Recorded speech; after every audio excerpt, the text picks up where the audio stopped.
Recording. Hello, everyone, and welcome to our last education job fair preparation workshop for 2021. My name is Shantae Harris-Mitline. I'm an academic advisor in the College of Education at Wayne State University. This is the third year that Nanette and I have been running career services and professional development workshops in preparation for the education job fair, which is, of course, virtually this year, virtual for the second year in a row. And I'm really excited. This workshop series was really awesome. And so in our previous workshops, we talked about vision. We did a vision boarding session to help people kind of visualize what they want out of a future career. We did a workshop on resumes and interviewing. Last week, we did a workshop with some HR professionals from different school districts to talk about what interviewing and hiring and work is looking like during these virtual times. And today in our last workshop, we're going to be really just talking about how to prepare for the actual education job fair itself next week. So yes, so we're going to do some introductions, and then Nanette is going to talk about all her tips to power networking. I'll talk a little bit about how to research school jobs, and then we'll take questions, and that is about it. And again, like I said before, feel free if you have any questions at any point to unmute yourself and ask. You can post questions in the chat. I'm keeping an eye on the chat, and you can also send questions just to me in the chat, and I can ask your question for you if you don't want to ask your question yourself. So no worries. All right, and with that, Nanette, I will turn it over to you. Well, keep in mind, this is a reminder. If you haven't registered already, this is the time to do so. And you're going to get a sneak preview with today's workshop. So keep in mind that's where you will go, and you will see this again because we're going to shamelessly push it. Okay, so I preface my presentation, but that my credentials, if you will, for talking about this is my first position at this university was coordinating a statewide job fair. And so this presentation is quite old, but quite updated for today's things, because certain things never go out of style. And these are the 7 P's, or how many do I have there? 7 P's of networking when it comes to a job fair. We're going to kind of touch on some tips for each one of those. I think, was it last year or the year before? At some point, we came up with the idea to make a cute little bookmark with this. And so this is to remind you, and it's got our career service information. And I believe Shantae told me that they put it on the app, that you can get this bookmark on the app as well. And we'll email it to you as well as a nice little thank you for stopping by today. So let's without further ado, let's dig in. So what is the purpose? Why do employers go to the job fair? And it's a match between candidates and employers. Well, keep in mind, there's 2 people going to this. So let's start with, what are the reasons candidates go to a job fair? Whether it be virtual or real time, or yeah. Your thoughts. Why would you be interested in going to a job fair?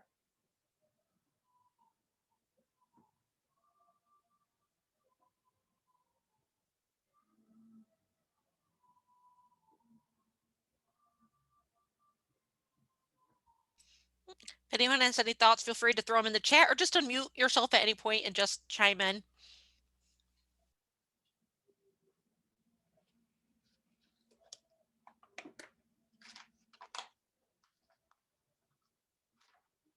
How many people are planning to go to the job fair? Let's see your reaction. Hands up.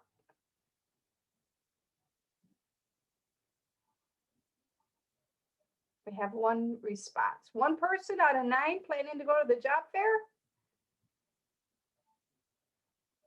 So the other 8 of you are not looking for an employment at some point.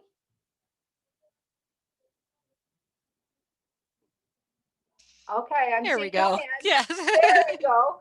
So again, sometimes people go just to explore. And when we were in person, it was a lot easier to do this. But it's still important to understand what goes on at a job fair is a microcosm of what's going on in the economy. So sometimes just seeing what employers are there, what they're looking for, kind of gives you an idea of where we're at.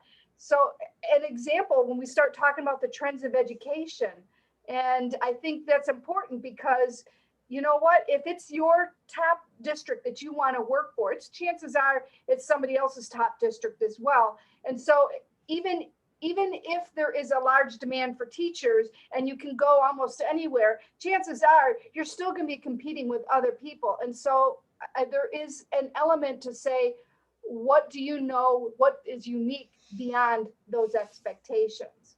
So I think it's important to understand your reasons for going, and getting a job is just one of many reasons that candidates report going to a job fair. But here's the interesting one. Why do you suppose employers go to a job fair?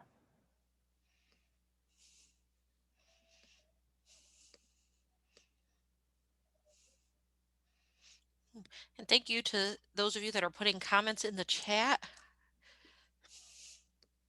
Yeah, we don't want to have a Bueller movement.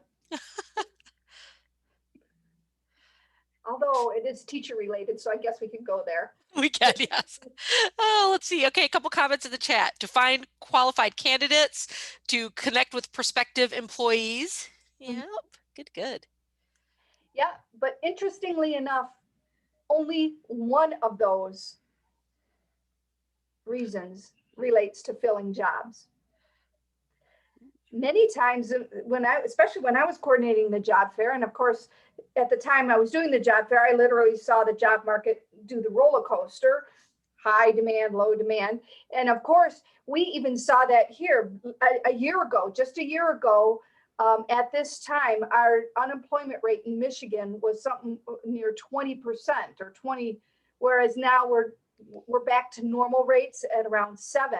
So again, just in a short year, how quickly times can turn. But I think it's important to recognize they're really, promote customer relations and just filling out their databases so that when they have a need, they don't have to expend a lot of money to find and fill that position. Back when I was doing the job fair, I had organizations that would come all the time. They would give away free stuff. They would bring, if they had a new chip flavor, for example, Frito-Lay would come often, and they would happily donate chips to all the candidates. And again, it would be, if you went to their booth, this is our new product. Try our new product. So it's important to know this, because again, what happens at a job fair, the majority of what happens at a job fair happens after the job fair. So it's how you go there and what your wants and needs are is important to recognize just as much as the employers. So another P is preparation. And I think this is where a lot of times we kind of get, we chintz a little bit on this area. Again, you have to have those clear goals as to what you're going for.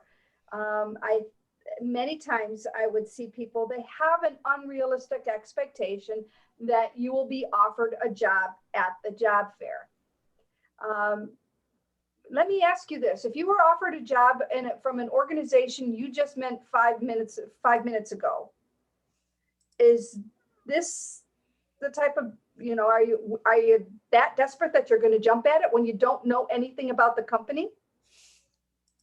I mean, some people that would be the case, but a lot of times, you're looking for a company that's going to invest in you, not just want somebody who wants a warm body. I think it'd also be really beneficial to have a better understanding of your options, like the variety of employers that are interested in you, and to have those perspectives, take the time to think about the pros and cons, and definitely taking time to think it through. Yeah, absolutely. Thank you. Is it Shea or Shea? Oh, Shay. Shay, sorry. Thank you. Thank you. And absolutely, this is where we're going. And it's important to recognize part of why we were building up to this point. And we go back to when we did the career vision board. Again, there's a lot to be said of rather than just trying to fit yourself into somebody else's box, but to find the organizations that match you. And that's where, when we talk about researching organization, that's one of the key things to do. There's 53 employers there, and you're only limited by your own imagination and how you use them. So use a job fair. The interview practice alone is worth it. But keep in mind, this is exposure to the different types of, we're going to go into the different types of ways that an education major can be used. And sometimes it will be obvious in a classroom, but there's many other ways that your education degree could be used. And this targeting your efforts is one of the best ways to do it. I often call it the ABC strategy. Okay, so when you're looking at 53 companies or organizations, the likelihood that you're going to be able to interview with all 53 organizations, and I think that's the last number I saw who was registered. We're going to go there, trust me. You're not likely to be able to meet with all of them. So if you get a chance to research those companies, maybe you create that list, your A companies, your B companies, and your C companies. Your A companies, you are definitely going to research. These are organizations you know you want to work for. So you go out to their websites. And I do encourage you, go beyond just the job listings. Maybe look at the PR page. Maybe look at some demographics. Maybe look to do a little bit or more research about where the school district is. What are some of the challenges the school district goes? Let me ask you this, where do jobs come from? For those of you who've been at my other workshops, you will know the answer to that. For those of you who are just joining us, this is your education. Where do jobs come from?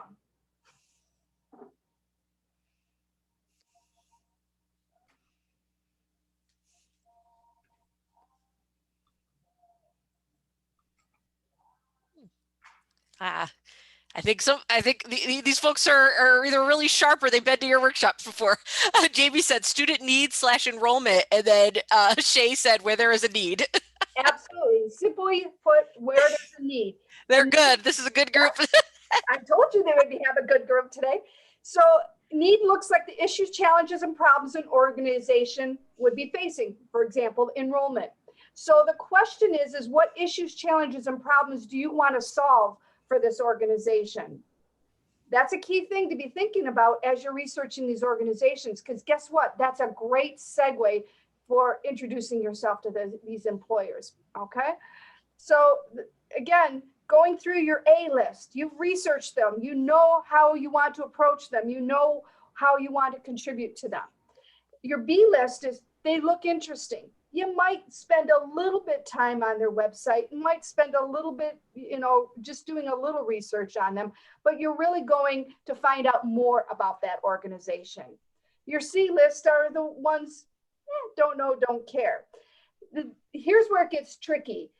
In a virtual world with Career Fair Plus, if you don't sign up to speak to an employer, you will not be able to speak to somebody. You can see them and you can go on and look to see what they're looking for, but that's as far as your interaction with that organization will come. It's like going up to in a real life job fair, it would be like going up to the table and the rep for that organization is not there. Still, it doesn't hurt for you to look to see what they're hiring for, but maybe that's a C company that you're not scheduling appointments for, because again, you're not going to be able to schedule with all 53 organizations. So you will need to prioritize. And of course, if you didn't come to the workshop 2 weeks ago, you have 7 days and counting to update your resume. Again, a resume for a job fair, I think it needs, my advice is it's a good representation of you. You cannot target to every particular organization there. You can do that afterwards. But you need to have a good representation, thinking about those issues, challenges, and problems that you want to take on. How does your resume demonstrate that? How does it demonstrate the value that you add to any organization? Does it demonstrate your brand? Those are the important things you want your resume to do. Okay. And I think Shantae is going to take us through a brief view of to give you an idea of just who's coming. Yeah, yep. So the next few slides, I'm going to talk a little bit about kind of just building off of what Nanette just talked about how when you're preparing for a job fair, what that looks like. So for those of us in education, we are very lucky because there are so many ways for us to research potential school districts. And there are a lot of school districts that are going to be at the job fair. So you have your pick of folks to chat with. There are 53 school districts as of right now. I think they're still probably, last year I know we had some folks who joined late, so I wouldn't be shocked if that happened again this year. But there are a mix of local big school districts, like Dearborn Public Schools and Detroit Public School Community District, to much smaller school districts. There are even a couple of school districts from out of state that could be really interesting. So, oh, Nanette, can you hit the little play button so we can scroll scroll through and just give people a quick view of who's going to be here. And at the end of this, I'm going to, a little bit later in the presentation, I'm going to show you how to navigate Career Fair Plus, which is the platform that we're using for the education job fair. And I'll show you exactly where you can go to look at these school districts. So this is kind of your starting point when you're looking to research employers, not just for this job fair, but just, you know, in general, you're going to start with the school district probably. So this is when you're looking at who you want to talk to, the Career Fair Plus app. It has a mobile version and it works really well on the computer. So you'll be able to see what the computer version looks like when I do the demonstration here in a little bit.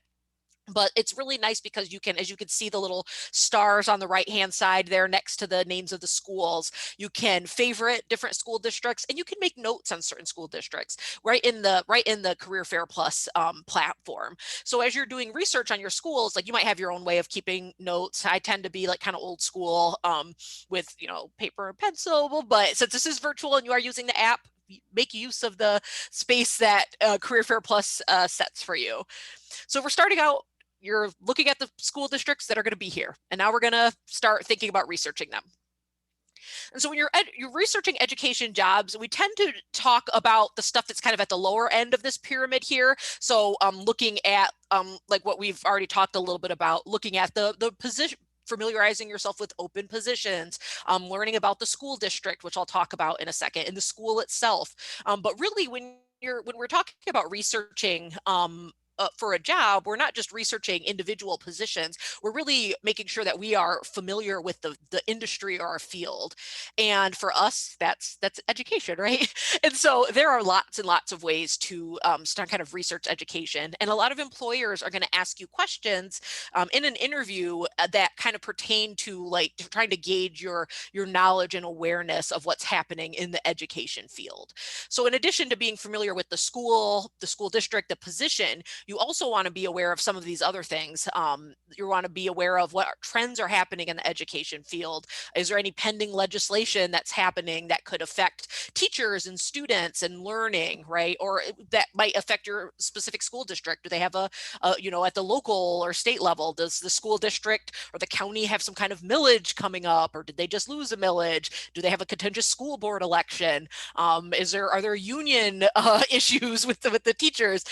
So, you know, just being familiar with what's happening in general is a really great way to prepare, in addition to doing some of the more kind of granular preparation of looking into your school district and the position. Next slide. If you've been to our other workshops, we also included 2 government websites that you can basically use to tap in. ONET is great for your resume. It's also great to connect to the profession. And America's Career One Stop, the business finder, you can actually use that to look up school districts. So absolutely. schools and school districts. So Yeah, and connecting to the profession is a great segue into how folks can start familiarizing themselves with some of those big picture trends and topics. So most, it's particularly most fields in general, but particularly in education, you'll see that we have a lot of professional organizations for basically any area of education you can imagine. So I work in higher education, and even within higher education, there are higher education professional organizations. Even more specifically, there are professional organizations that are exactly what I do as an academic advisor and exactly what Nanette does as a career advisor. And it's the same thing with K-12 education. There are professional organizations that bring together people from social studies education and special education and early childhood education and math education and art education. And then there are also some kind of overarching groups that just kind of cover education as a whole. So when you're looking at trying to learn about the trends, this is not something really that you can just do quickly right before a job fair. This is something that you kind of want to have on your radar all the time as you're preparing to enter a profession.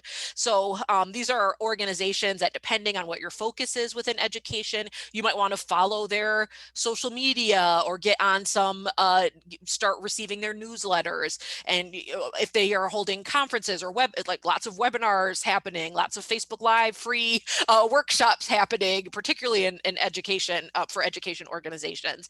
So, you want to start familiarizing yourself with issues and trends and opportunities in the education field as a whole, and then also related to your particular branch of education, because those are things that you want to be able to talk about. And job candidates that can speak eloquently and be knowledgeable about these topics are really impressive in an interview, because it shows that they've already put the work in. They already are part of the industry.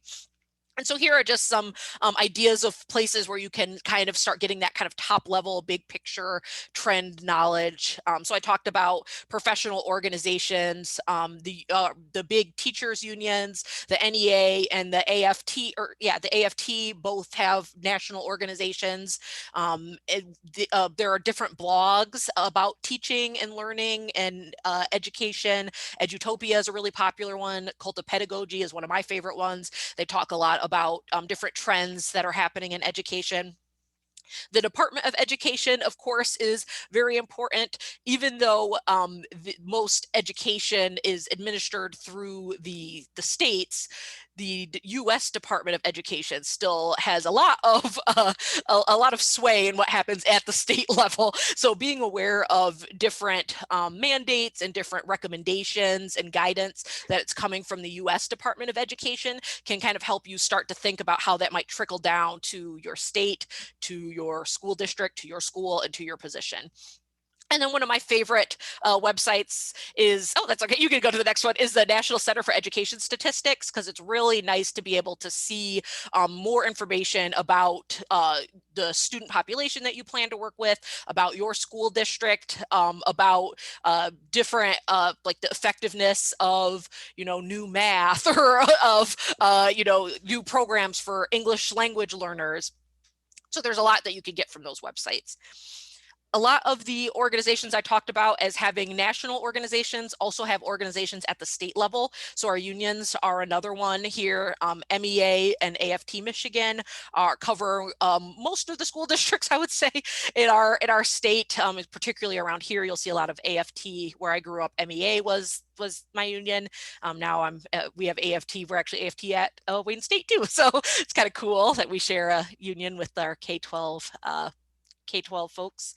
The Michigan Department of Education is really where you're going to see a lot of the work that affects the work that you will do in a K-12 school. Right now, if you are unaware, the state is in the process of completely revamping what teacher certification structure is going to look like in the next few years. So that might be something to be aware of, and because it's going to change what classrooms look like eventually too. So pretty much most of you, if you're in a teacher certification program right now, or if you've recently left one, you will be largely unaffected, at least in the short term, by the new changes. But you'll be working alongside of teachers that we're, and eventually you'll be working alongside of teachers that are trained under the new curriculum for teachers. And so you can kind of start keeping your finger on the pulse of what those changes look like by following the Michigan Department of Education. I get emails from them every day about something about the new certification. So there's lots of information out there. There are state versions of different professional conferences as well. And one of my favorite ways to keep track of what's happening at the state level is a website called Education Commission of the States. It tracks legislation regarding education in every single state. So you can go to that website, you can plug in your state, you can see what's happening in Michigan, what legislation is passing through the state house and the state senate. You can read details about it. You can see which Congress folks brought up wrote the proposals and brought up the bills, and who voted for things and who voted against things. So there's lots more there than what a lot of us will see, because if you're even vaguely familiar with politics, you know that sometimes it takes a really long time for things to happen. So everything that's there might not come to fruition, but it's still good to have an idea of what types of things are being talked about that could become legislation in the state.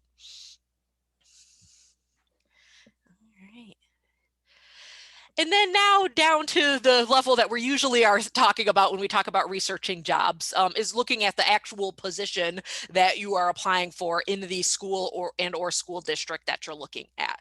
So Nanette already mentioned ONET. ONET is a great resource. It gives you some idea of trends, how different positions and jobs are trending. So you can go to ONET and see, what does the job outlook look like for a elementary social studies educator, and you can get an idea if that's a position that is, the school districts need more or need less. It'll say like bright outlook. If a position is if there are more positions than there were in past years for that job. You can also look up salary, right, down to the state level on that website, so you can get an idea of what positions are paying, which can be really helpful as you're job searching, and as people are picking their majors, right?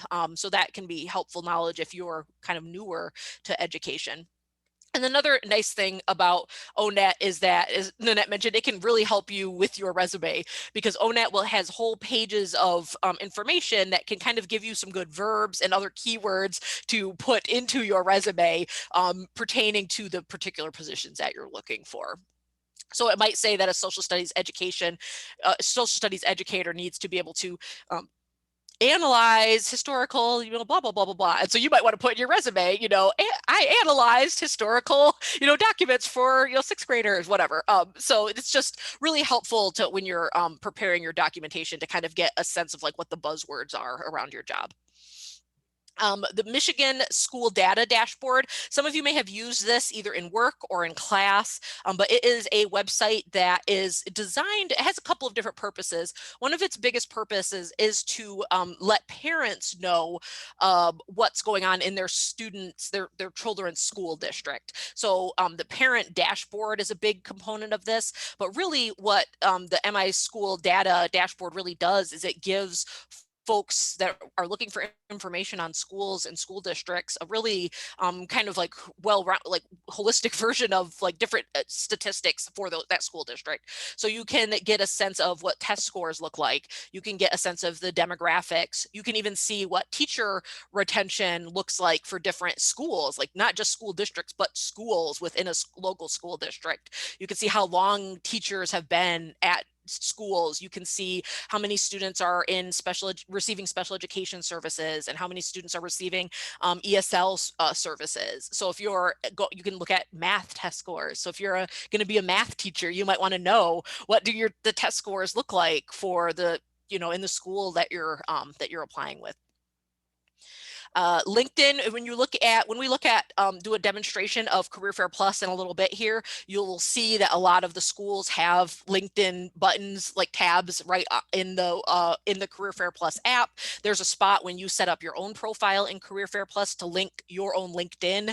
So LinkedIn is really great. I'm always like super creepy when I've been job searching, and I'll look up the LinkedIn profiles of people that are doing the similar job to what I am interviewing for. are, just to kind of get a sense of like what their background is and what jobs they had leading up to the job that I want. So that can be really helpful to just get a sense of like who's working there, what do they do, what are they doing, what did they do before, so that LinkedIn is useful. And then of course, LinkedIn is good for marketing yourself as well, but it's also a good research tool. Different ISDs, so intermediate school districts. In Wayne County, it's called Wayne Resa. Other counties, it'll be called something like Genesee, ISD, intermediate school district, or Oakland ISD. But intermediate school districts tend to have data for all of the schools in their county. So that can be another place to kind of look up interesting information and initiatives and trends on the local level. And then Nanette mentioned this earlier, and I'm glad to reiterate it because this is really important, but most school districts are going to have some kind of either a strategic plan or school improvement plans listed on their website, something that shows what that particular school and school district is working on. And you can usually find this right on their website. I just grabbed this screenshot of a logo from Detroit Public School Community District's most recent strategic plan called Blueprint 2020. But any school district, you're going to be able to find this information. And for most schools, particularly public school districts, this information has to be on their website. So you can find, if you look at public school districts, you'll notice a lot of times there's like a little button up in on the corner of their main page that links you to information about the school district. So because there's such a push for transparency, particularly in public education, it's really, really easy for us to research schools and employers before attending a job fair or doing any interview really with a school district.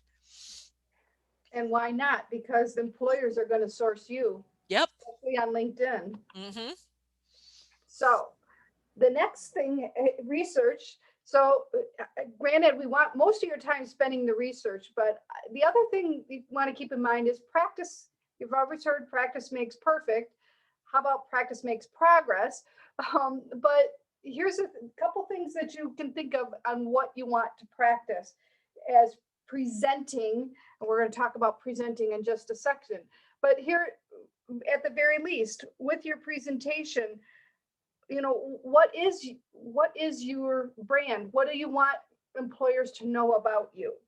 How can, that is kind of gets into that first impression. What is it that you, and again, I know virtually it's going to be a little difficult to do that, but there are certain ways, and we're going to talk about that you can engage even in a box that's this big.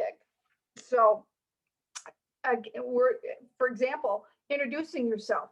This is something you can't walk up and give a firm handshake to somebody, but you can when you go in or participate in a workshop or an employer-sponsored seminar. First thing you can do is get into that chat box and introduce yourself. And again, do you just rattle something off, or do you make sure that you're typing something that looks professional? Yeah, right? I mean, that's a really good. Last week in our workshop, we had several HR professionals from different school districts there, and the one of the HR folks said, like, pretty point blank, like, I'm going to remember the people that were here and that spoke up. I mean, that's and that is an employer that is going to be at our job fair, right? So folks, coming and attending these types of things and speaking up, and it gives you a chance to practice, but also just gets you on people's radars. Right. So, and that's important because I think there is an element of, when we're going to a job fair, and again, you want to be able to ask questions, but part of the questions you want to ask meaningful questions. Avoid the common things like, what are you hiring for? That's what the research should have told you. Or, again, focusing on salary gives a misaligned priorities. So again, when you think about that match game, when you remove the artifice, when you look at the job search, there is this commonality that what do employers want? They want the most skilled candidate for the least amount of money. And what is it the candidate wants? They want the highest paying job for the least amount of work. Well, those are already opposed, so you have to suspend that and look to see if there's a match otherwise. So again, researching and preparing and practicing the questions that you want to ask becomes very important.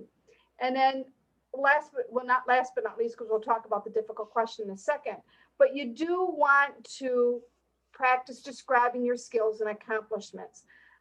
If you were at the interviewing workshop, we talked about the star method of talking about your skills and abilities. And this is telling a story is one of the best ways to be remembered.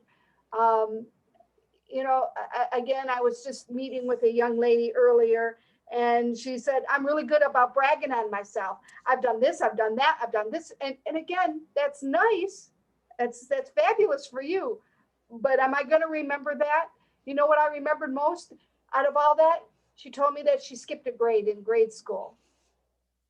Right? And I said to her, you know what? If you're writing a personal statement, that could be a good grabber statement because it shows vulnerability, it shows confidence, it shows skills and ability, all of that. Because again, we all know, and not me personally, because I've never skipped a grade, but we can think about, especially you future teachers, the emotional and other, kind of the results from doing something like that, leaving your students behind and stuff. So again, what are your proudest accomplishments? Develop a story about that. And if you're good and you get good at telling stories, the only question you have to prepare for is the difficult question. And if you're wondering what the difficult question it is, it's whatever you're terrified that they're going to ask.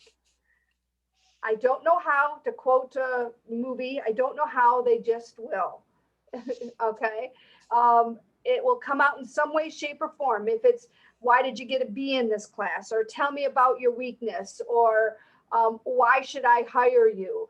Tell me about yourself. I am just trying to give you examples of some of the difficult questions people have given me. Why were you fired from your last job?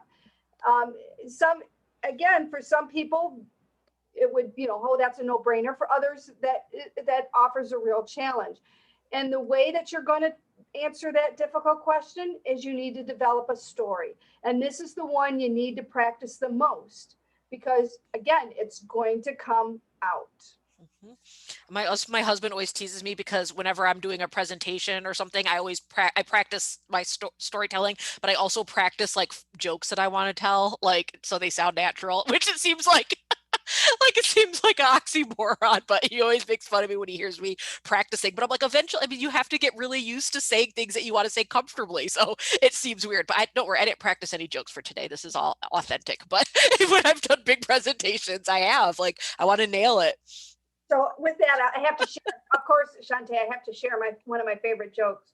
When I'm meeting with people one-on-one, I always have this disclaimer. I say, I have to, confess I'm only an expert in one person's career. Mm-hmm. Hopefully that's mine, but it really depends on how well that joke goes over. Yep. I usually get a pity laugh at that. I know. I know. I just had to share that. So for those of you I do that kind of thing all the time. Oh gosh. All right. So again, what you see, this of course presentation is really focused on as if we're in person, but I think, some of this, of course, the virtual handshake, but the eye contact, I think, becomes really important too. I know sometimes it's really convenient to sit in because you can do two things at once. I can do homework while I'm listening to a presentation, so I can have the screen off. But part of it, especially if it's an employer, Shantae and I, that's okay. But if you're at an employer event, you're missing the opportunity. And I think, when we used to tell people to do virtual interviewing, you had to look at the camera. But I think because of the nature of where we got, it's okay to scan and see who's out there and what's going on. But make sure you're coming back to the camera because that is the form of eye contact that we're using. It is, and make sure, again, this is a mini interview. I know it doesn't feel that way because you're only in there for 5 or 10 minutes, but it is a mini interview. So as much as possible, you want to turn this into an information exchange. You are evaluating them just as much as they are evaluating you. How they, how they treat you, how they, things of that nature. I went back in the days when I was doing the in-person job fairs. I had students say they watched an employer walk out. Back then we didn't have digital resumes, so I had a stack of resumes and watched them throw out the stack of resumes as they were walking out. Would you want to work for that company? And word of mouth can kill an organization. So again, this is who that organization hired to represent them. And so if that person has that perspective of who they saw at a job fair, they get what I'm sure that organization isn't around, because in today's social media, word like that spreads much faster than it used to do in person. And of course, it's always good, especially if an organization is not doing one-on-ones, but I think most are going to do one-on-ones. But if they're doing a group, you can watch this and learn from what other people are doing at a job fair. That to me was always helpful. You're standing in line and waiting for somebody to talk to you. You can always get an idea of how, learn from what other people's mistakes rather than your own. But learning from your own is good. And again, that's the beauty of a job fair. If you've ever been on an interview and walked out thinking, man, I tanked that was a complete waste of my time, for a half hour, whatever that interview was. If anybody's had that experience, the beauty of a job fair is that there's many different opportunities. So blowing an interview with one employer, you still got many more to go with. And it's a great way to reinforce interest from organizations you've already met. Okay, so because it's virtual, we need to talk about the virtual tips here. First of all, equipment. You have to check out the equipment, making sure. And I recognize that we can't always be dependent on our providers. Sometimes they seem to go out just when you don't want them to. And so again, we have some forgiveness for this, but maybe have a backup plan. In the event that your power goes out, you maybe make sure your phone is charged and things of that nature. Make sure your background is simple and best. There has been some talk, and again, most of what I read out there in regards to using virtual backgrounds is the technology isn't there yet, so it tends to be distracting. So again, best to keep it simple. I'm going to do a demonstration of how lighting is important real quick. So forgive me, you're going to stand up and see my middle, not necessarily something you want to see, but notice where my office is located, my home office is located, is right in front of window. And a window is natural light, and that's usually best. But you have to make sure you're positioned from wherever you are in the best of light, because what happens when I open up, I have the curtain closed, what happens to my face, it really, again, I get washed out. So you have to make sure you test your lighting out. And there's actually videos out there that will kind of, you take your camera around to see where you're, put your cell phone with your camera on so you can see yourself and walk around to get the best lighting. Perspective is important too. Again, there's variations on this. Very often I was seeing slightly elevated looking down on you. The worst angle, forgive me, I'm going to show you because I have appointments like this, but this is the worst angle. What are you looking at? Did I clean my nose hairs? But anyway, you think about that. So sitting on the bed and looking down, they're going to be looking up at you. So I think that's important to remember, perspective of where check that is. And of course, the sound, It's important to, as much as possible, to make sure you will not be distracted from what's going on around you. And the rule of thumb is nothing. And again, when it comes down to dress, and we're going to go there in just a second, the rule of thumb is nothing that's going to distract that conversation, information exchange that's going on between you. So again, yes, go ahead, dress appropriately, and make sure that you have appropriate bottoms on just in case you do stand up, okay? I'm being facetious, but there is an element here. I encourage you to dress professional. It builds confidence level as well. But at the same time, you don't want to be in clothes that are uncomfortable, because again, you don't want anything distracting from you. So for example, if you like big earrings, but those earrings are slapping against your face, those might be distracting. For some people they would be, some not. Again, it's everything default to conservative when in doubt. Show confidence, enthusiasm. What's the best way to show engagement and enthusiasm? Any ideas? It's one simple thing that you can do. It's really easy, and I know everybody has the skill and ability to do this. At least the majority of people do.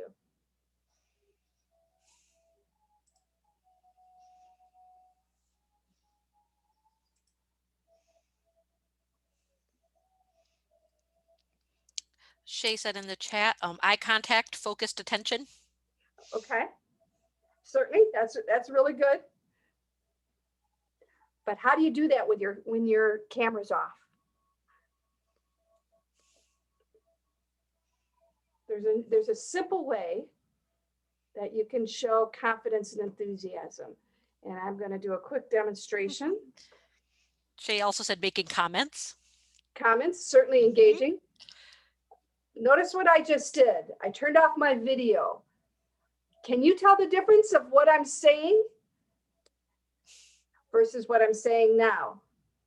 Can you tell the difference in intonation and voice? What's the difference between this tone versus this tone and how I speak and what I'm saying? Can you tell? What's the difference between the two? Any ideas?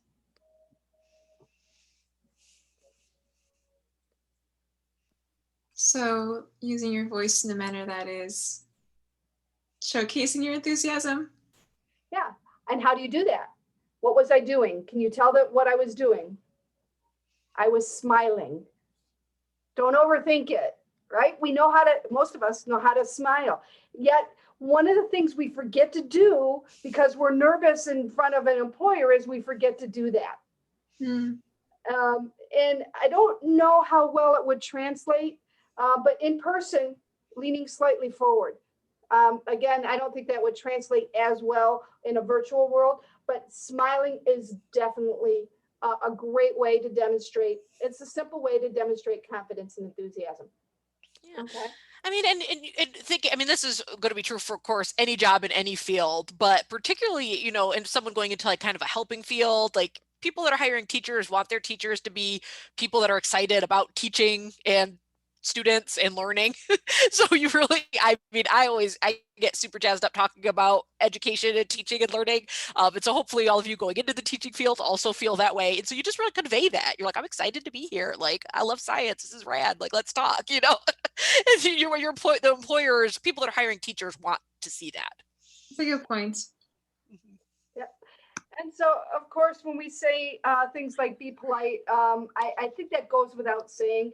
A lot of times it's easier because you know who you're dealing with in a virtual world. In an in-person setting, it's important to remember that you don't know necessarily. Anybody could be a connection. You don't know what it is.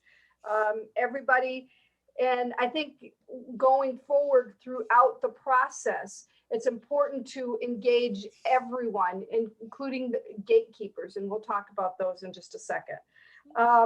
Network effectively. I like to change the conversation. If you're saying, are you hiring? Answer is obviously yes in this case. Or you're saying, what are you hiring for? You're missing the opportunity to find that match. Again, what I'm saying is when you thought about what it is you want and you've done the research about the organization, make sure your questions are reflecting that. It says, I read on your website, you have an upcoming grant to help with ABC. Who do you have doing this? I'm really excited about that because I've done da, da, da. Right. And I think this is where I can, I'm really excited to add value. So again, it's changing the conversation, ask open-ended questions, and, show interest in what they're trying to do. And another way of saying this is strive to be interested, not interesting, right? It's, again, you are looking, your job is to take your wants and needs and match it to their wants and needs. Okay. And if nothing else, before you leave that contact, that one-on-one appointment with that employer virtually, establish a follow-up plan. What do I mean? Is what is going to happen after the job fair? And this will usually come in the form of along a statement of something around, well, we're going to be reviewing the resumes and getting back to people in a few weeks, right? Many of you probably have already heard something like that. And if that's okay with you, that's fine. But most of you who have experienced that, did you ever hear anything as a follow-up? Chances not. Because if you can be more proactive in the plan, you could say, that's great. I'm so excited about this organization. If I don't hear from you in that time, because you never know what happens this spring with the spring plans and all that, is it okay to get back with you, say, around the 1st of June? Right? That is an established, and they'll say yes or what they'll say at that time. But the idea is that you maintain the ball in your court that gives you an action of what you can do to maintain the chain. And I'm going to talk about that in just a second. Okay. Is there anything you want to add there while I'm trying to get it to advance? I just think that the network effectively is really important. And you mentioned that anybody is a potential contact. I actually had a student of mine just recently was interviewing for a graduate assistantship position at a university because she's going to grad school. And the person interviewing her was one of my very best friends. Him and I were at each other's weddings. And people don't always think of us as being, people that are, that are, future professional colleagues. I mean, I work in education. I work with employers. And so just remembering that, lots of people that you meet from now moving forward are potential professional contacts. And I loved being able to tell one of my very best friends that the student of mine was awesome, right?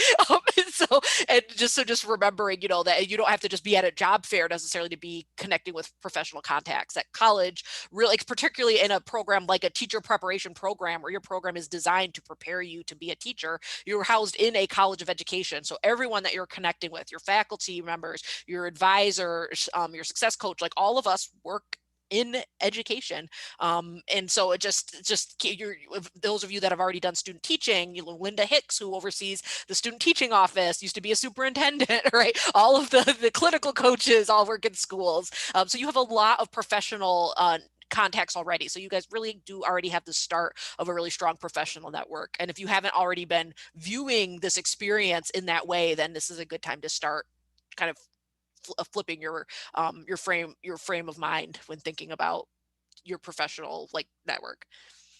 So we talked a little bit about these already in general format, but I just wanted to touch a little base on some virtual strategies. And I think out of this is, again, we talked about preparing yourself and appearance and things of that nature. I think the one that stands out for me here is using the chat feature. And I think this is important because speaking from now over a year of doing workshops and presentations virtually, and I'm one of those people. I thrived in a group setting, and I can do okay in the virtual environment. Where I get stuck is I don't have as much interaction from the group. And so the person who participates in, putting words into the chat, who introduces themselves, those are the people I'm more likely to remember.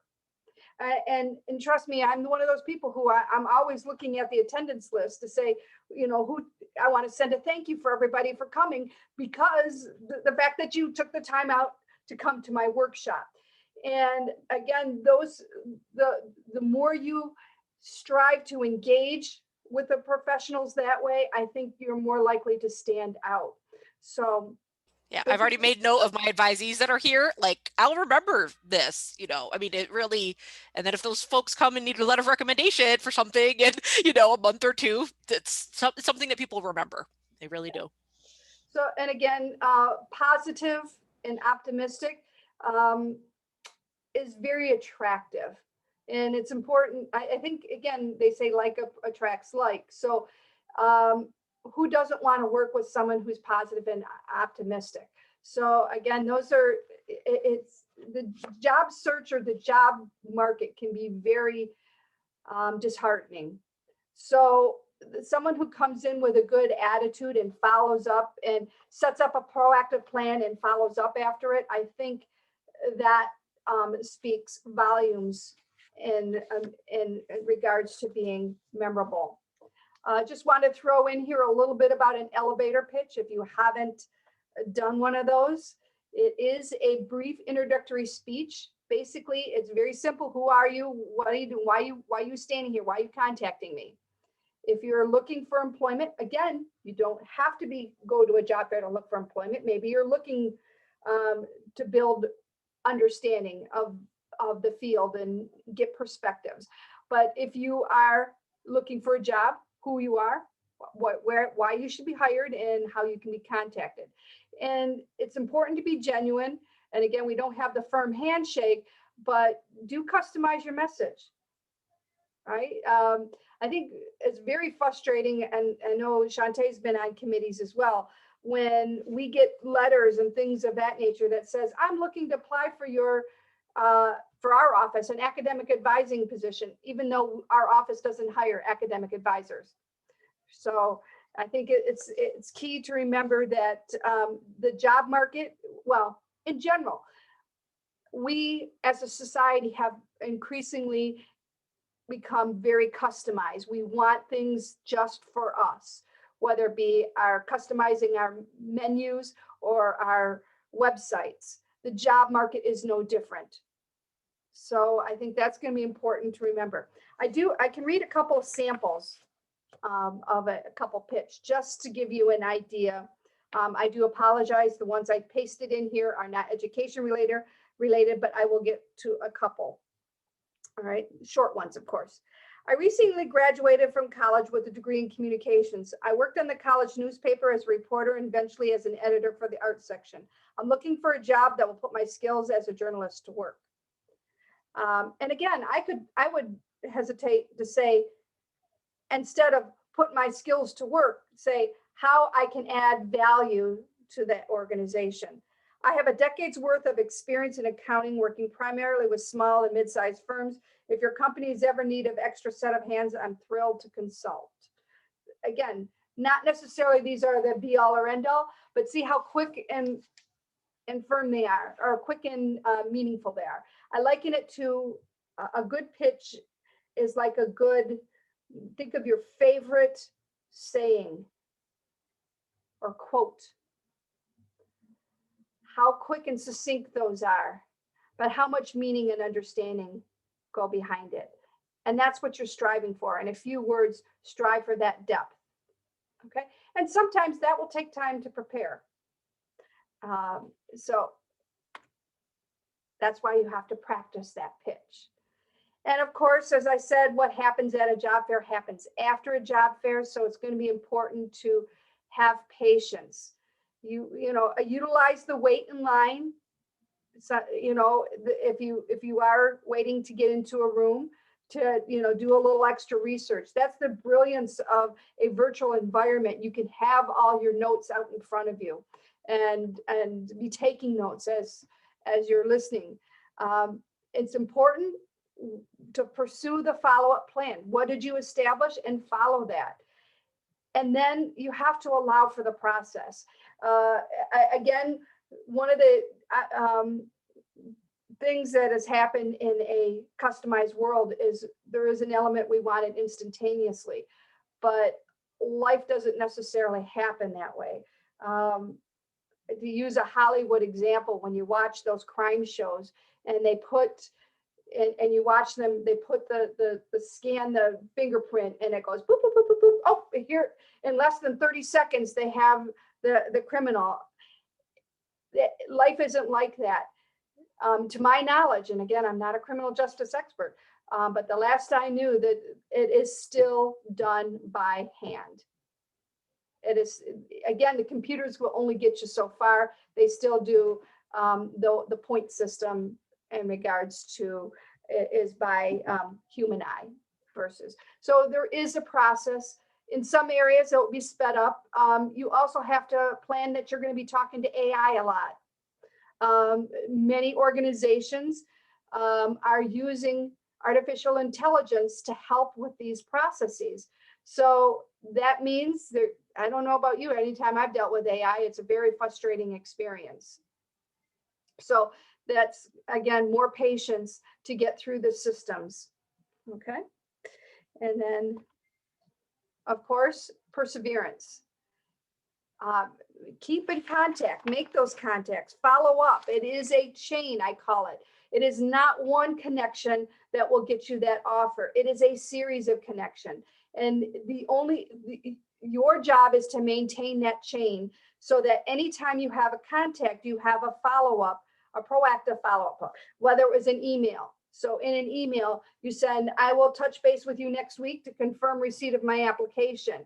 I look forward to seeing you next week at the job fair. It was great seeing you at the job fair. I'll touch base after spring break type of thing. Again, it's a chain of connections, and it's your job to be keep track of that. Of course, you see, after the event, review, research, and of course, you need to manage the process. Especially in the old days, we used to say, oh, if you were getting 2 interviews a week. Again, in today's time, with things moving faster, I don't know what the expectation is, but there is a series that, who did you talk to? What was the job that you interviewed for? What were the outcomes of that? And again, keeping track of those will help you be more productive and less likely to make those errors of, I'm applying for your XYZ position for an organization that doesn't have XYZ position. Okay, so now we're going to get into the fun part. This is the demonstration. Yes, absolutely. So if you've already registered for the job fair, you probably received an email today, yesterday, I don't remember, from Dr. Mary Waker, who coordinates our education job fair. She sent an email out to all folks that have already registered for the job fair with some information about what to do before next week.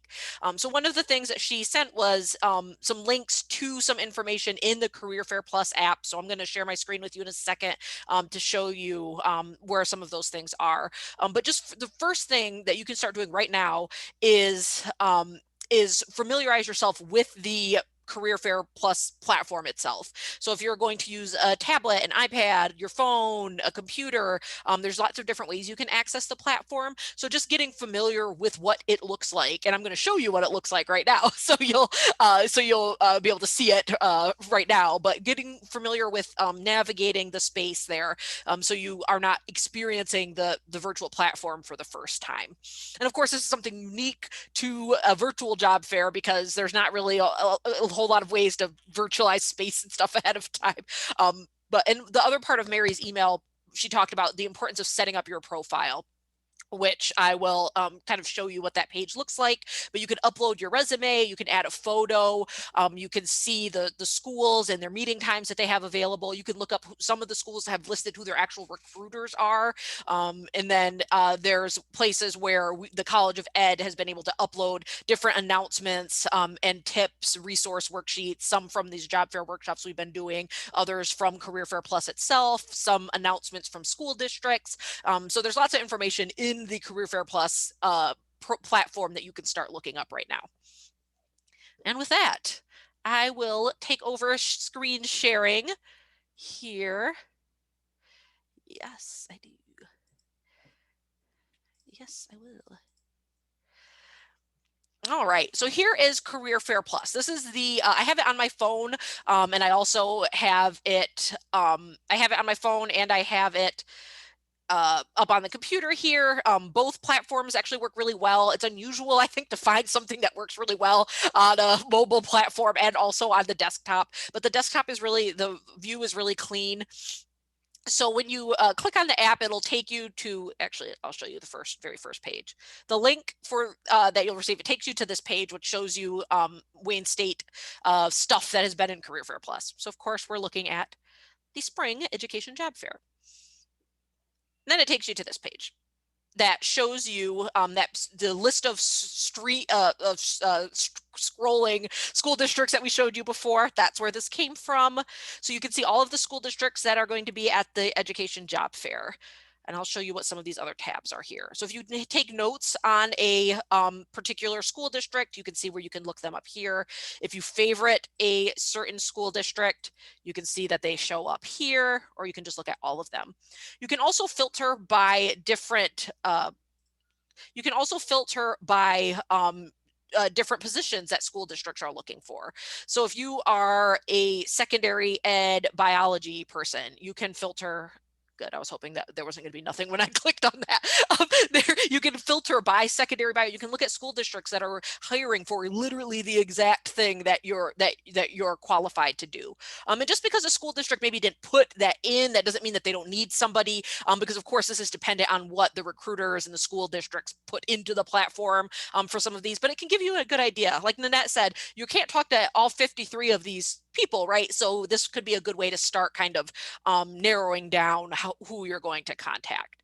So you can see there's the different certifications. So special education, content areas, secondary cert areas, elementary cert areas, K-12 certification. So if you're art or dance or music or special ed, all of those are here. You can also get rid of that little side tab to see more of the space here. So when you're looking at the list of school districts, we'll start with the Academy of Warren because they're on the top here. You can see that there's a link that takes you to their website, so to the school district website. You can favorite the school district. You can put your notes here. So if you're doing research and you want to keep notes on the different school districts, you might jot those down so you have them available. You can see who the recruiter is. You can see how many time slots they have open. You can see what they're using, what platform they're using. So CF just means Career Fair Plus here. It's a little overview of what they're looking for. So kind of like their elevator pitch, right? For recruiting. Their website again, you can see what positions they're hiring for. Spoiler alert, lots of school districts are just hiring for everyone because there's a teacher shortage. So you all are very much in demand. And you can see like what time slots they have available for meeting times. So some school districts, and I can't remember off the top of my head which ones do and which ones don't, but some you'll see or here where it says schedule type one-on-one. Some school districts are doing like group interviews. So that can be really fun for a couple of reasons. So one, if it's a school you're interested in and it's the only way they're doing it, then you'll probably do the group interview or group info session, I guess. Interview is not probably the right word. But another way is if it's a school district you're not particularly interested in and you just kind of want to hear like a recruiter spiel to start getting comfortable with saying your elevator pitch and selling yourself and asking questions. Those can be kind of like a safer space to feel comfortable doing those because it's not just you and the recruiter. You're in like a group of folks. So like a B school. school. Yeah, exactly. Like a school that's like lesser, like a little bit lower down on your list, but still it's really worth the practice. So pay attention to if it's a scheduling a one-on-one time, or if it's like a group space. You can look at the LinkedIn profiles, like I said, right in the app. And if you put a link to your LinkedIn profile, when they look at you, they can click on a button that looks just like this for you. But it's really useful. And the app, I really like the app. The virtual, or excuse me, the mobile app and the desktop app are both all really clean. So you can see, again, kind of the same things here: favorites, notes, links for all of the different school districts. So I did not create an account because I wanted to show you what this looks like. So you are, of course, all going to be candidates. And this is what the create your profile page looks like. So you can see that the first step, there's really only two steps, is entering your contact information. And then after you do that, it gives you an opportunity to upload your resume. So, and you can see you can put a photo there. I would use a photo that's maybe like a professional headshot, or as close as you can get to a professional headshot. If you have a LinkedIn page, maybe using your same LinkedIn photo. I tend to use my LinkedIn photo for a lot of things like that because it's consistent. Branding. Yep, branding. Yep, yep. I wanted to see. So you can see here your LinkedIn profile. I think that's really useful to have. If you haven't cleaned up your LinkedIn, this could be a great time to do so. But yeah, so it's nothing too crazy here, but the platform is really easy to use. I think it's easy to navigate. Some districts are using like Zoom, like this. Some are using a meeting app, a meeting spaces within the Career Fair Plus app. So once you schedule meetings, they'll show up here along the side, and you'll be able to see how you join those meetings after you sign up. So that's it. And while I'm sharing my screen, I'm going to show you guys a couple of other things that I mentioned before. There's a question that says, Jamie wants to, do you have a session that was similar for recruiters?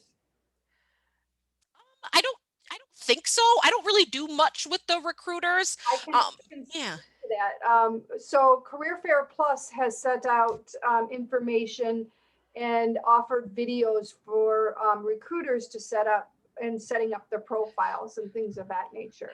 Yeah. Was there something specific you wanted to know, Jamie?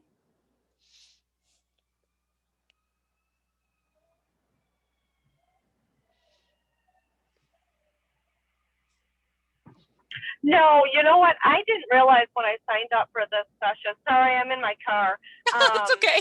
That this was mostly all geared, and it's got all good information. However, I work for a school district, so I was hoping I could find a session I'm coordinating for the recruiters similar to this, where you're going through all of these steps and then also showing the website. Gotcha. Jamie, did you get something from Career Fair Plus? Not in regards to this. So I've been in contact with them and Mary, but I just didn't know if maybe I missed a session. I can email with you guys after if that's easier. Well, no, Jamie, what I was going to let you know is that one of the things that Mary sent out, it came out, look for an email that was on April 2nd. And what it was is she sent us a link to a live video feed and a resource page on, tutorials for using Career Fair Plus. And okay, perfect. Yeah. And I got that. Okay. So between that, they do, and the reason I'm saying is tomorrow, I think it's in the afternoon, like at 2, there'll be they'll do another live video tutorial. Oh, okay. I'll look for that link then. Okay. Sorry. Thank you.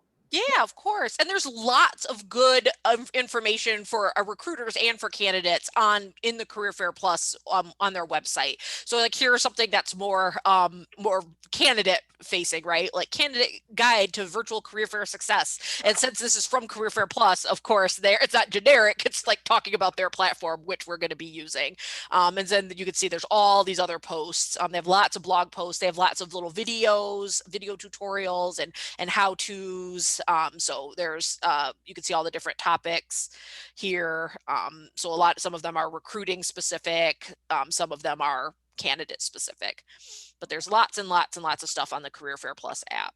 And some of it's just good good information in general, separate from this specific career fair that's happening next week. Good questions. So yep, so when you're in the Career Fair Plus app, again, so you can see like all the school districts are here, but there's also a way you can download. So if you click this little download button or print, that it will give you a screen that looks like this, that has all of the school districts listed and then their overview all on one page. So it's kind of nice. It says notes here. There's not really like room to like put notes. So if you put your own notes in there, you'd see them there. But if you were looking to take notes, it's probably not the best screen. But it's nice to, I thought it was nice to be able to see everything all on one page instead of bouncing around looking at all of their different pages in Career Fair Plus. So this is something you can download right from the website. And then some of the other things I talked about, we were talking about researching. So of course, you're going to look up the school districts here. Career Fair Plus makes it really easy to just click right on the links for the recruiters and for the school districts. But if you're looking to do some of that other research that we talked about, some of that bigger picture trends, issues, stuff, I just wanted to show you what a couple of these other websites looked like really quick. So here's Edutopia blog. So if you're a math person, right? If you're like, oh, the school is looking for a math person, you can see like what some of the what teachers and other professionals and bloggers are writing about in math education right now, because there might be something here that could be useful for you to talk about with a recruiter that's hiring for a math teacher. The National Center for Education Statistics, you can look up data trends for math education or math test scores. You can look up specific schools. You can look up, you can compare schools. So there's lots of information there. I talked a little bit about the Education Commission of the states. So you can see, I highlighted Michigan already, and you can see where what legislation is happening in different states. You can see the dates. You can see what type of legislation, if it passed or if it didn't pass. So depending on what your role might be in a school, that something like this could be more or less useful, or depending on what's going on in the school district that you're going to be working in. And my school data, here's a school that I've seen their teachers present at various things, Burns Elementary and Detroit Public School District. So you can see here, you can see the different kinds of data that's available through this. This will probably be like one of your best friends when you're job searching, because you can see lots of good demographical information. So something like knowing that if a school has a lot of chronically absent students, that can be something really good to know going in, because you can provide potential solutions, right? Like if you come in and you're solution oriented and you've already identified their needs and some of their problems, and you're like, not only am I, a qualified credentialed teacher, but I also am aware that, your school district is facing XYZ challenges, and here's how I can help you solve that. But this is where you find out some of those things, is by looking at the school's website, their strategic plan, their school improvement plan, and then, any information you can get from websites like this. And parent dashboard, the same thing here. So different performance and progress data, years of teacher experience, super good to know. You can see Burns Elementary. Teachers are, the green bar is Burns here, average of similar schools, state of Michigan average. So you can see this particular school district, teachers are staying longer and longer. So that's good to know as a candidate, right? Like you want to know, like, wait, is our teachers leaving really quickly at the school I'm interviewing in, or are people sticking around? So there's not only good information to help you be a better candidate, but it also helps you, prioritize the schools that you want to meet with too, because really like an interview should go both ways. Like you're assessing them just like they're assessing you. So there's lots of information that you can get from these different resources. There's a lot that you can just get from just what you can click on in Career Fair Plus. And the platform is pretty easy to use and navigate, but you don't want to be learning it for the very first time on the day of the job fair. So take some time to look at some of that stuff ahead of time. Okay, I'm going to go back and finish off the presentation. Hopefully this is it. There we go. Okay. So just to finish out, and we can take this as an invite to, if you didn't figure out that Career Services is signed up to be a recruiter. We do not have openings. However, we are a resource for you. So if you have questions or want to do a one-on-one, stop in. at the job fair. It'll be me and a colleague that'll be there giving all kinds of advice, whether some tips, tools, techniques, what you need. Our office, again, many of these resources are available 24/7, with the exception of Warrior Wardrobe. That's on suspension until we return to campus. And if you haven't activated your Handshake account, this is your invite to do that, because many of the postings and employment opportunities, workshops, events, we're advertising through Handshake. And the good news is if you're an enrolled student, you're already registered in Handshake, but you do need to go out to activate your account. And that's relatively easy to do. You go to our website, click on the link, and log in with your Wayne State Access ID and password. And boom, you've activated your account. That's how quick and easy it is. So last but not least, there's our contact information. And again, Dr. Waker is who coordinates the job fair itself. So you have, if you've already registered for the job fair, you've probably been receiving emails from Mary. If you haven't seen them yet, then you might want to search her name in your inbox to see if you can track down some of the stuff she's been sending out. And of course, you'll get a copy of the slides, so you'll have our contact information elsewhere. Yep. So this is our final plea. Register, register, register. We need you. The future, here's the thing is I firmly believe that our country we will not be able to turn around our state nor our country until we fix our education system. And that means you. Mm-hmm. Does. And I tell my students all the time that I firmly and have always believed that teaching is the best and most important job in the world. So I mean, every other job came because is born because someone taught them, right? So teaching is incredibly important, and you're very needed right now. And there's 53 school districts so far signed up for this job fair. So if you come, you're going to get lots of time to talk to lots of people that can hire you. And even if you're not in the job market yet, come talk to people. And that's across the board too. Mm-hmm. That really is. I was going to say that the from bus drivers to school counselors to media specialists, and of course teachers. Yeah, absolutely. Absolutely. Okay. Well, we have 1 minute for question. I'm sure. And Jessica just raised her hand, so. You're muted. Hi, I'm Jessica. Thank you, Shantae and Nanette, for doing this. I'm an OU student. Just graduated. I previously went to Wayne State for my master's. So I appreciate you inviting the Oakland University students to attend this. I have a couple of questions. One, I just graduated with my reading specialist endorsement, and that's what I'm hoping to pursue. I'm wondering on the career, and I already kind of did everything you just showed today, and I looked at all the people that are going to be there. I'm wondering what I should really look for in talking to, because I really didn't want a classroom teaching position, and I don't see things specific too much for the reading endorsement. Do you have any suggestions? There is, so under, let's see, I don't know how many school districts are actually listed here. So under elementary cert, there is a reading box that you can check.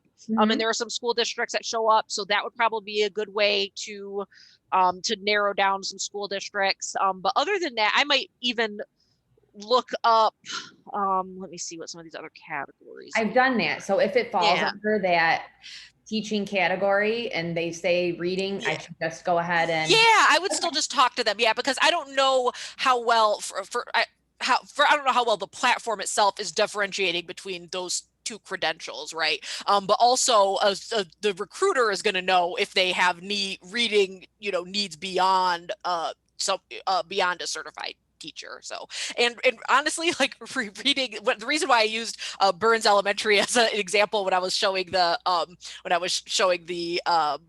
Michigan School Data website is because I've been at some workshops where their teachers, their English language arts and reading teachers were like doing some like awesome stuff. So school districts are doing a lot with reading right now. And I mentioned a little bit earlier about how certification in the state is shifting in upcoming years. And one of the big shifts that's happening is there's gonna be more of a focus on English language arts in younger grades, and also math literacy in younger grades. So that's only going to cause, like, what I can imagine will be an explosion of jobs, for people that are doing anything related to literacy, language arts literacy and math literacy in schools. So yeah, I would, and honestly, I mean, I think that what you're doing is going to be in demand, so you probably will be able to talk to anybody. But yeah, I would just, even though reading shows up under like certification area for teachers, I would still narrow that way. Another question. I don't want to take up. Let me tag on to that before, Jessica, let me tag on to that real quick.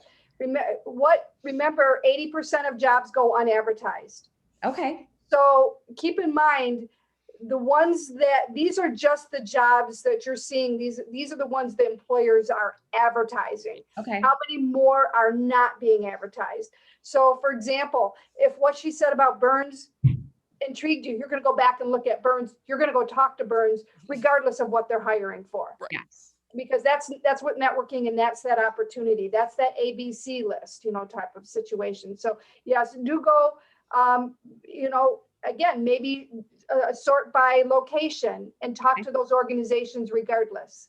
So, and the other thing to do is look to see within those organizations, which schools are not here at this job fair. Okay. And then again, do a little research on them to say, you know what, XYZ is offering this type of position, because again, you are in demand. Right. So there might be some leverage there. Mm-hmm. Yes. So and just generally on the app, if you clicked on a school, and I think you might have, Shantae, that they didn't show anything to sign up for, does that mean they might in the next week, or just keep looking, or? Yeah, I would keep looking. And then, and I think this kind of goes to your first question too, is that really what's here in the app is what recruiters have put there, right? So some you can tell took a lot of time, and they set up all their 10-minute meeting spots for the whole day, and they listed all the recruiters are going to be there, and all their LinkedIn pages and all their positions that they're hiring for. And some it's like super bare bones, like they're like, we're coming and our name is on this list, right? So I don't think it's necessarily reflective of what they're hiring for and what they're interviewing for. I think it's just more like how much time have some of them spent on this, and that's telling too, right? So not necessarily, because but there's a dependent. I don't know if Jamie is still with us, but you can see, here's people don't know. Yeah. She just might have just got the assignment. Yep. That she's the one coming to Yeah. the fair. Yeah. But she's still trying to figure that out. Yep. And again, there is also an added thing that their projections may change from the time that they signed up when they're on the job fair. So again, you are not limited. That's a way to help organize who you're going to talk to. But again, it's not a restriction of who you can talk to. Yeah. Okay. And like I said, last year we had people signing up at towards the end, like at the last minute too. So there might be employers here that haven't even got, really started even looking at this yet. And then generally on a performance level, could you just touch base, like on my end, do I want to just keep booking times where I have 10 minutes in between, or is that a point where I feel like, is that too many to kind of burn out for the day? This is my first time doing a virtual job fair in this fashion. I think you best. All right. So if it was an in-person fair, what I usually tell people is you come in, you get in line of one of your B's or C's, get your nerves out of the system. And then you start getting in line with your A's. Mm-hmm. So, but the other thing you have to consider is this is going to be from 9 to 4. So when's your high point of the day? Okay. And that's when you want to, and this is the advantage of getting scheduled early, is you can go into those A companies and get yourself in the prime time slot that best suits you. Yes. You're not trying to fit yourself into what their schedule is. You get the choice of times. Again, that means you're going to have to keep an eye on the thing, because if there's an A that hasn't uploaded, actually they're registered, but they haven't uploaded their schedule yet or created their schedule, that's still going to be, that could be going right up to the 4th and into the 5th. I'm willing to bet that there might be a situation in which people will be able to do last minute on the 5th. I don't know They were able to do that last year. Mhm. I think I was able to switch some schedules around because I was sending people the links and things of that nature. So I think that can help too. So it's just you have to keep an eye on the app, and I will. Thank you so much. Yeah, of course. Thank you for joining us from OU. That's exciting. my alma mater. Oh, did I say that? Oh, fun. I have lots of friends that work at OU. Yeah. Lots of friends that work at OU. I have Awesome. to say I've been at Wayne State longer than I was at OU. So Oh, awesome. Well, cool. Well, I'm going to stop recording. So thanks, everyone. And if you want to stay on, if you want to ask a question that's not recorded, I'll hang out for a second here, but let's end the recording. okay, and I